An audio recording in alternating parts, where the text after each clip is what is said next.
Magluto tayo ng binagoongan na may gulay.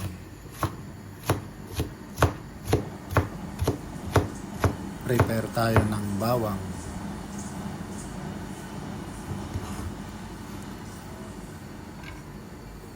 sibuyas,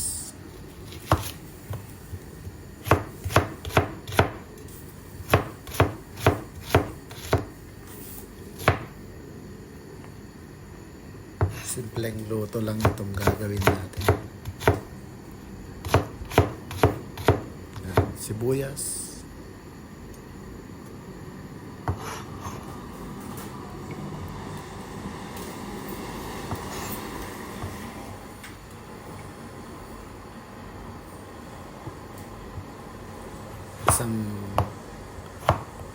isang pieces na kamatis.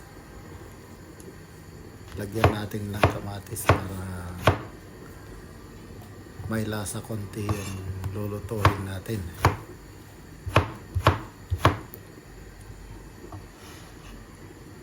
At saka lagyan natin ng konting luya.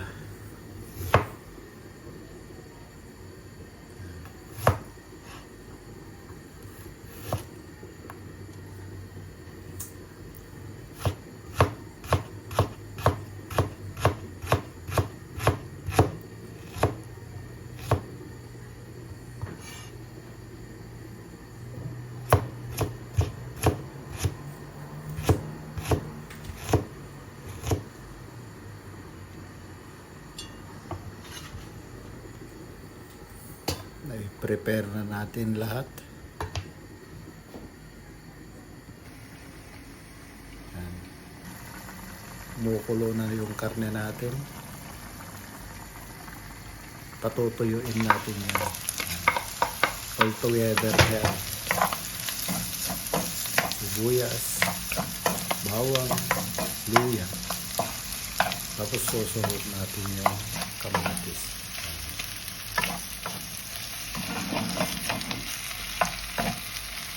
Halo-halo lang. Mekos-mekos. Pagkatapos lagyan natin ng tubig. Palalambutin natin ng konti.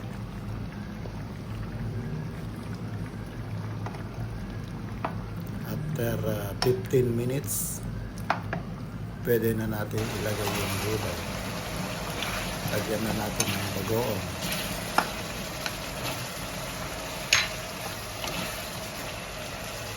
Tapos ilagay na natin yung gulay niya, sitaw at saka ang palaya.